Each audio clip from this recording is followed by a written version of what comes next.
이거는 이제 판단이 필요하고 어려운 부분인 리스의 식별에 대한 부분입니다. 리스 이용자에 대한 부분인데요. 리스란 식별되는 자산의 사용 통제권을 일정 기간 이전하는 계약 또는 계약의 일부로 정의됩니다. 식별되는 자산과 사용 통제권에 대한 부분이 중요한데요. 그건 이제 차후에 말씀드리고, 기준서에 따르면은 이 5가지를 제외한 모든 리스를 1116호의 적용 범위라고 설명하고 있습니다. 첫 번째로 강물, 석유, 천연가스 같이 비재생 천연자원을 탐사하거나 사용하기 위한 리스. 두 번째, 생물자산 리스. 세 번째, 민간투자사업. 네 번째, IFRS 15 수익기준서죠. 지적재산 라이선스. 다섯 번째, 무형자산의 지적재산 라이선스. 영화, 필름, 비디오, 녹화물, 희곡, 원고, 특허권, 저작권 등에 따른 라이선스료가 이제 포함되어 있을 건데요. 이러한 이제 리스를 제외한 리스는 모두 1116호의 기준서를 적용해야 합니다. 앞서 말씀드린 이제 식별되는 자산과 사용통제권 이전이 이제 리스에 대한 정의이고요. 이 리스 인식을 면제할 수 있는 기준이 있습니다. 근데 인식 면제는 리스 이용자가 선택 가능한 부분이라서 인식 면제를 적용할 수도 있고 적용하지 않을 수도 있습니다.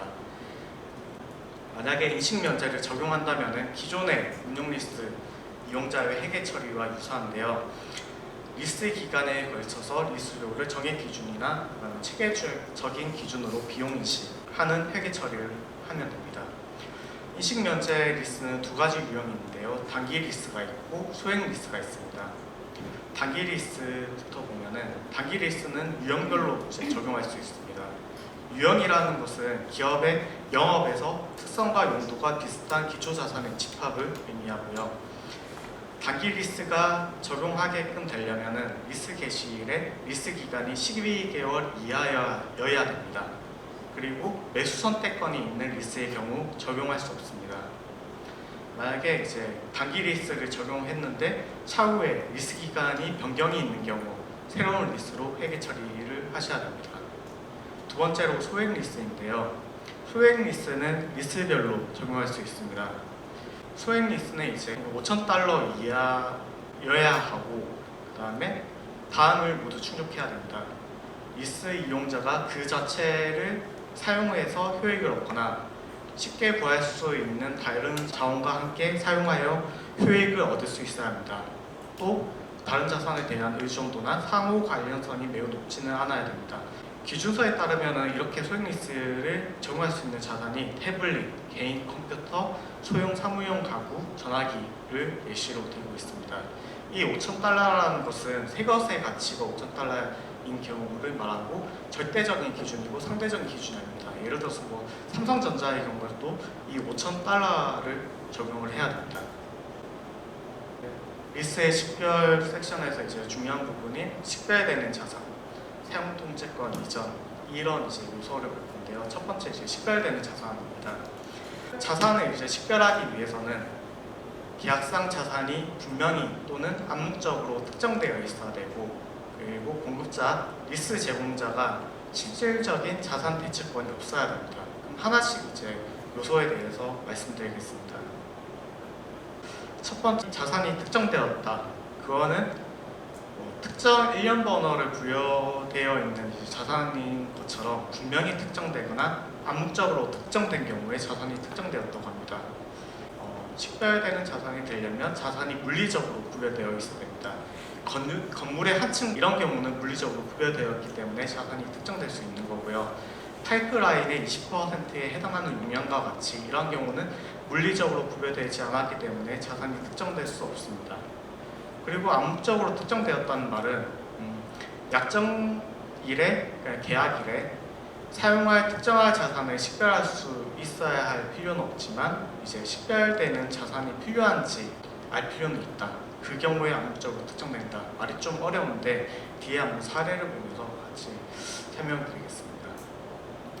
첫 번째 사례인데요. 철도 차량에 대한 내용입니다. 고객이 5년간 특정 유형의 철도 차량을 연량을 사용할 수 있게 하는 고객과 공급자 화물 운송 회사의 계약입니다. 계약에서는 철도 차량을 특정하고 있고 어떤 철도 차량인지 특정되어 있고 철도 차량은 공급자가 소유합니다. 그렇기 때문에 리스일 거고요. 차량을 사용하지 않을 때에는 그 고객의 부지에서 철도 차량을 보관합니다. 근데 고객이 요청할 때 공급자가 기관차와 기관사가 제공되도록 요구됩니다. 공급자는 고객의 요청을 이행하기 위해서 여러 기관차 중에서 사용할 기관차를 선택할 수 있고 특정 기관차가 아닌 하나의 기관차는 고객의 화물 운송뿐만 아니라 다른 고객의 화물 운송에도 사용할 수 있습니다. 이때 이제 철도 차량 같은 경우에는 자산이 분명히 특정되어 있습니다. 계약상에 이제 분명히 특정되어 있죠. 그리고 사용하지 않을 때는 고객의 부지에서 보관하니까 특정되어 있을 겁니다. 근데 기관차는 이제 계약상 자산이 분명히 특정되어 있어도 그리고 여러 기관차 중에 하나를 이제 필요할 때마다 제공되면 되기 때문에 암묵적으로 특정되어 있지도 않습니다. 두 번째는 이제 셔츠 계약입니다. 리스 이용자인 고객은 이제 공급자, 제조자와 3년간 특정 유형의 품질, 수량의 셔츠를 구매하는 계약을 체결합니다. 이제 공급자는 고객의 요구를 충족할 수 있는 단 하나의 공장을 가지고 있습니다. 공급자는 다른 공장에서 그 셔츠를 공급할 수 없고 제3자인 공급자에게서도 셔츠를 공급할 수 없습니다. 고객에게 셔츠를 공급하기 위해서는 그 공장만 사용해야 됩니다. 이때 공장은 암묵적으로 특정되어 있다고 얘기가 됩니다. 앞서서 말씀드렸지만 암묵적으로 특정된다는 것은 이제 약정일에 사용할 특정한 자산을 식별할 수 있어야 할 필요 없지만 그 계약을 이행하기 위해서는 식별되는 자산이 필요한지를 알 필요는 있다. 그 계약을 이해하기 위해서는 공장은 특정되어 있기 때문에 암묵적으로 특정되어 있다고 얘기할 수 있습니다. 다음 요소로 이제 실질적인 자산의 대체권이 없다. 이 부분을 말씀드리겠습니다. 공급자, 리스 제공자가 그 자산을 대체할 실질적인 권리를 사용기간 내내 가지면 고객, 리스 이용자는 식별되는 자산의 사용권을 가지지 못합니다. 이 실질적인 자산 대체권이 없을 때 리스로 식별되게 됩니다. 반대로 이제 실질적인 자산 대체권이 있는 경우가 어떤 경우냐? 이제 아래에 이제 나와 있는데요. 공급자가 리스 제공자가 대체 자산으로 대체할 실질적인 능력을 가지고 그 대체권의 행사에서 경제적으로 효익을 얻을 수 있을 때 실질적인 자산 대체권이 있다고 얘기가 됩니다. 대체할 실질적인 능력을 사용기간 내내 가진다는 것은 리스 이용자가 대체하는 것을 막을 수 없고 공급자, 리스 제공자가 그 대체 자산을 쉽게 구할 수 있거나 적정한 기간에 공급받을 수 있을 때 대체할 실질적인 능력을 가진다고 이제 얘기를 합니다. 뒤에 사례를 보면서 좀 더 이해하도록 하겠습니다. 철도 차량인데요. 앞서 얘기한 거랑 약간 다른 이제 경우는 고객이 철도 차량을 이제 빌리기로 되어 있었는데 그 철도 차량은 특정되어 있지는 않습니다. 공급자, 리스 제공자는 비슷한 유형의 차량을 대량으로 보유하고 있고 공급자는 이제 대량으로 보유하고 있는 철도 차량과 기관차를 고객의 요구가 있을 때 제공하는 경우입니다. 공급자 입장에서는 아래에 이제 보면은 공급자는 대체 차량 및 기관차를 쉽게 구할 수 있고 공급자는 고객의 승인 없이 각 차량과 기관차를 대체할 수 있습니다. 그러니까 앞서 말씀드렸듯이 대체할 실질적인 능력을 사용기간 내내 가지는 경우입니다. 그리고 공급자는 다른 차량으로 이제 그때그때마다 제공하면은 좀 더 유용한 효익이 큰 차량과 기관차를 대체할 수 있기 때문에 그런 대체로 인해서 경제적으로 효익을 얻을 수 있습니다. 이 두 가지가 모두 충족하기 때문에 이 리스로 식별될 수 없는 경우입니다. 두 번째로 이제 영업 허가 공간에 대한 사례입니다. 커피회사 고객 리스 이용자는 재화를 판매하기 위해서 3년간 공항 내 공간을 사용하는 계약을 체결합니다. 고객, 리스 이용자는 재화를 판매하기 위해 쉽게 이동할 수 있는 판매대를 사용합니다. 계약에는 규모는 정해져 있지만 공항 내 탑승구역 어디에나 그 공간이 위치할 수 있다. 재화 판매대를 이제 계속 변경할 수 있습니다. 사용기간 중에서는 고객에게 배정된 공간의 위치를 변경할 수 있는 권리는 공급자, 리스 제공자에게 있습니다. 그리고 공간의 변경과 관련하여 공항 운영자의 원가는 아주 적게 됩니다. 이 경우에서는 공항에는 이제 여러 공간이 많고 고객의 승인 없이 계약상 규격에 부합하는 다른 공간으로 위치를 변경할 수 있는 권리가 있습니다. 그렇기 때문에 대체권이 공급자에게 있습니다. 그리고 그 공항 운영자, 리스 제공자는 탑승 구역의 공간을 이제 본인이 효율적으로 사용할 수 있을 때 변경을 할 수 있기 때문에 그거에 대한 효익이 없습니다. 두 가지를 모두 충족하기 때문에 대체권이 있다고 얘기할 수 있고 그렇기 때문에 리스로 식별되지 못합니다. 앞서서 이제 자산을 식별할 수 있는 요건 두 가지를 봤고요. 이제 사용통제권이 이전되어야지 리스로 식별되게 됩니다. 사용통제권이 이전된다는 말은 고객에게 경제적 효익의 대부분을 얻을 권리가 보유되게 되어 있고 고객이 리스 이용자가 자산의 사용을 지시할 권리를 보유하고 있을 때 사용통제권이 이전되었다고 얘기를 할 수 있습니다. 리스 이용자가 경제적 효익을 얻고 자산의 사용을 리스 기간 동안에 지시할 권리를 보유하고 있을 때 사용통제권이 이전되었다. 그런 경우에 리스로 식별될 수 있습니다. 하나씩 이것도 살펴보도록 하겠습니다. 고객이 이제 사용 기간 내내 그 자산의 사용으로 생기는 경제적 효익의 대부분을 얻을 권리를 가질 필요가 있다. 그 경제적 효익의 대부분을 얻을 경우는 그 자산을 배타적으로 사용할 수 있을 때 경제적 효익의 대부분을 얻을 권리가 있다. 그렇게 얘기할 수 있습니다. 그리고 만약에 계약상 특정한 한 지역 또는 특정한 거리까지만 그 고객이 이용할 수 있는 정해진 범위로 이제 규정되어 있다고 하더라도 그 정해진 범위에서 경제적 효익을 리스 이용자가 누릴 수 있다면 경제적 효익의 대부분을 얻을 권리가 있을 수 있습니다.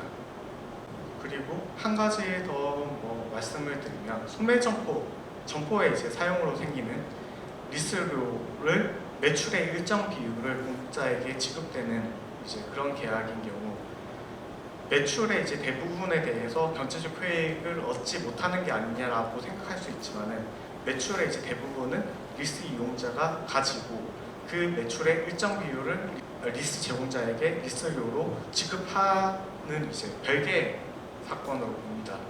그렇기 때문에 이제 이러한 경우도 경제적 효익의 대부분을 얻을 권리를 가지지 못한다고 얘기할 수는 없습니다. 그리고 경제적 효익의 대부분 얻을 권리를 말씀드렸고요. 이제 사용을 지시할 권리를 보유한다는 것을 이제 말씀드리겠습니다. 고객이 사용 기간 내내 자산의 사용 지시권을 가진다는 것은 다음 세 가지 중에 한 가지인 경우에 이제 사용 지시권을 가진다고 그 기준서에 나와 있습니다. 첫 번째로 고객이 리스 이용자가 사용하는 방법과 목적을 지시할 권리를 가질 때, 두 번째, 만약에 그 계약상에 사용하는 방법 및 목적이 미리 결정되어 있을 경우 고객이 자산을 운용할 권리를 가지고 공급자, 리스 제공자는 그 운용 지시를 받고 권리가 없을 때 사용 지시권을 가지게 됩니다. 또는 고객이 계약상에 사용하는 방법 및 목적이 미리 설계하였다면 고객이 사용 지시권을 가졌다고 얘기합니다. 고객이 자산을 사용하는 방법 및 목적을 지시할 권리를 가진다는 얘기는 아래에 보시면은 계약에서 정해진 사용권의 범위에서 사용기간 내내 자산의 사용 방법 및 목적을 바꿀 수 있을 때 그때 사용하는 방법 및 목적을 지시할 권리가 있다고 얘기를 합니다. 이런 이제 사용 방법 및 목적을 바꾼다는 것은 경제적 효익에 가장 영향을 줄 수 있는 의사결정권을 고려해야 합니다. 방어권, 예를 들어서 뭐 자산 보호라든지 인력 보호, 법규 보장과 같은 방어권이 계약에 있다고 하더라도 자산의 사용을 지시할 권리가 없다라고 말하지 못합니다. 앞서 얘기했듯이 사용하는 방법 및 목적을 지시할 권리가 있으려면은 경제적 효익에 가장 영향을 줄 수 있는 의사결정권을 고려해야 되는데요. 그러한 예시가 다음 예시입니다. 첫 번째 오른쪽에 이제 예시를 보면은 운송 컨테이너 같은 경우에 재화의 수송이라든지 저장의 부분, 판단, 소매 점포의 경우에서는 판매되는 상품의 구성을 변경할 수 있는 방법과 목적을 정할 수 있는 의사결정권. 기계의 경우에는 사용할 시기, 언제 이제 그 기계를 사용해서 생산할 건지, 발전소는 언제 사용할 건지, 트럭은 어디까지 이제 목적지를 갈 건지, 선박도 어디까지 갈 건지, 설비는 그 설비를 사용하는 장소, 발전소는 또 에너지를 이제 생산할지, 그리고 생산한다면 얼마나 생산할 건지, 이런 중요한 의사결정권을 있는지에 따라서 이제 사용권 통제권이 있는지를 판단하게 됩니다. 아래에 보시면 이제 사용 통제 이런 의사결정권이 없는 예시인데요. 그냥 자산을 운용하거나 유지하는 데 한정되는 권리만 있다면은 자산을 사용하는 방법, 목적을 바꾸는 권리가 있다고 얘기할 수 없을 겁니다. 다음은 또 사례인데요. 경제적 효익과 사용 지시권이 있을 때 사용 통제권이 이전된다고 했는데 그에 대한 사례입니다. 첫 번째 사례는 제일 앞서 말씀드린 이제 철도 차량의 예시인데요. 고객은 이제 철도 차량 열량을 사용할 수 있게 하는 이제 계약이고요. 사용하지 않을 때는 고객 부지에서 이제 보관하는 경우입니다. 근데 이제 계약상에 폭발물 같이 특정 유형의 화물은 운송할 수 없다고 규정되어 있습니다. 이 경우에는 이제 경제적 효익이 고객에게 있는지, 그 다음에 사용 지시권이 있는지 하나씩 보면은 고객은 그 철도 차량 열량에 대해서는 독점적으로 사용 기간 내내 사용하기 때문에 경제적 효익의 대부분을 얻을 권리가 있다고 봅니다. 두 번째로 고객의 부지에서 보관하고 있는 차량을 사용 방법 그리고 목적에 대한 관련되는 결정을 고객이 얼마든지 이제 스스로 결정할 수 있기 때문에 이런 사용 지시권 있다고 보고요. 이런 부분들이 두 개가 충족되기 때문에 사용 통제권이 이전되었다고 볼 수 있습니다. 두 번째 사례입니다. 앞서 말씀드린 이제 셔츠 공장에 대한 사례인데요. 이것도 이제 경제적 효익과 이제 사용 지시권을 보면은 일단 그 하나하나씩 보겠습니다. 첫 번째로 이제 고객은 제조자, 리스 제공자와 셔츠를 구매하는 계약을 체결했고요. 그리고 리스 제공자는 그 단 하나의 공장을 가지고 있고 다른 데서는 셔츠를 공급할 수 없습니다. 그 공장에서만 생산을 해야 합니다. 근데 공장이 그 계약된 생산량을 초과한다면은 그 공급자는 다른 생산 계약을 맺을 수 있을 겁니다. 이러한 경우에 그 공장을 고객, 리스 이용자가 스스로 식별을 해야 되는지에 대한 부분입니다. 첫 번째로 보면은 사용 기간 내내 고객만 경제적 효익의 대부분에 얻을 권리가 있지 않습니다. 그 공장은 셔츠만 공급이 된다면은 나머지 생산량은 다른 생산을 해서 다른 고객과 계약을 체결할 수 있을 겁니다. 그렇기 때문에 경제적 효익의 대부분을 얻을 권리가 있다고 말하지 못합니다. 두 번째, 공급자가 공장을 가동하여 생산할 수준 그리고 뭐 지시 같은 거가 있고 고객, 리스 이용자는 그렇게 이제 자산에 사용할 지시할 권리가 없기 때문에 이것도 충족하지 못합니다. 그렇기 때문에 사용 통제권이 없고 이 공장의 경우는 리스로 식별되지 못할 것입니다.